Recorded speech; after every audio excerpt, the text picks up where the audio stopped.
listahan ng pinakatiwaling bansa sa Southeast Asia. Ikatlo na ang bansa sa mga may pinakamababang marka sa talamak na korupsyon.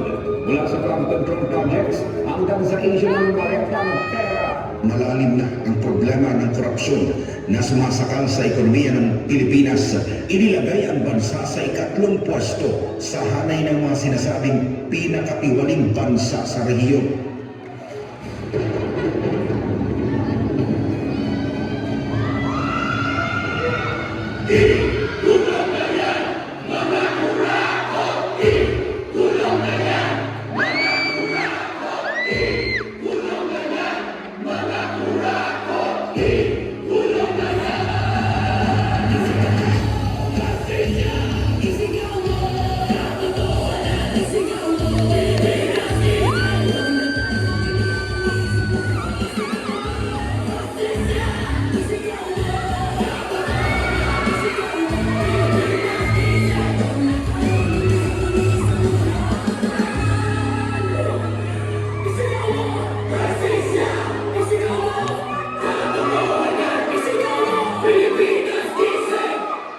Huwag na tayo maging bihang ng isang buwan. Kasi hindi lang naman kami mga kontraktor ang nakikinabang dito. Marami din sa inyo, mga politiko, ang nagpapataba ng bulsa sa pangungurapon. Kawawa po talaga ang mga mamamayang Pilipino kasi ninanakaw lang natin ang kaban ng bayan. Sino umaabon tayo ba? Sila hindi nila habang nakalabog ka pa sa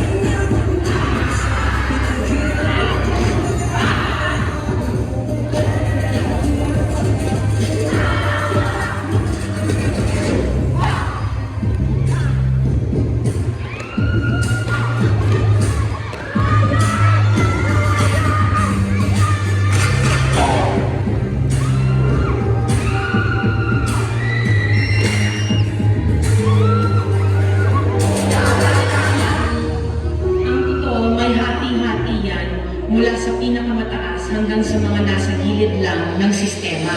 Sa patuloy ng pagdinig sa Senado, hindi siya nagkilo ang proyekto ng gobyerno. Mabuti natin ginagawa pa ulit-ulit na lang ito ang bagong simula. Simula na simula, bakit malakas na natapos sa kasama? Ilang stress na sa pangos. Ilang beses na ako. Pati natin subukan ang tulungan ng gumagawa. Isa rin ang matagal na lang yung masarap ko na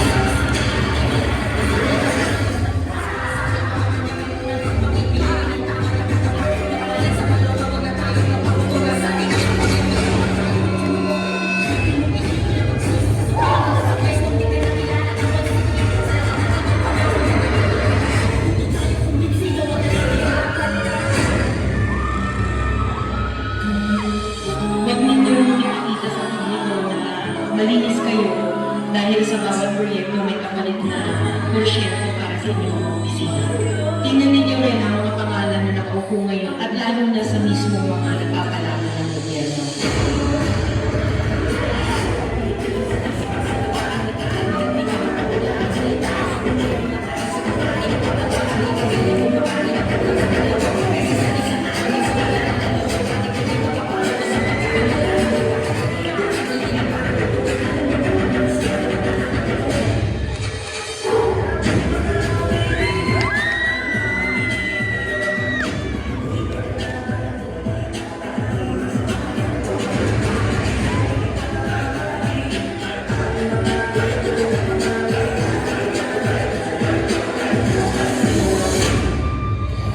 Noong isang taon pa nagsiwala na may mga malet-maletang pera o may basura na i-deliver lang sa ilang mga politiko na lalaman din ano ng hindi lang bilyones, kundi bilyones na kita mula sa pondo dapat ng bayan.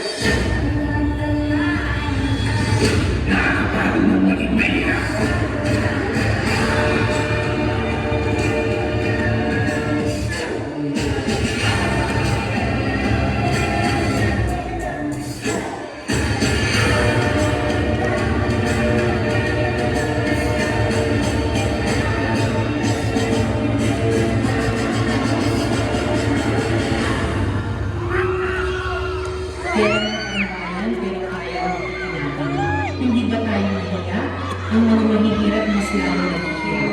Kaya tama na ang pangungurakot natin.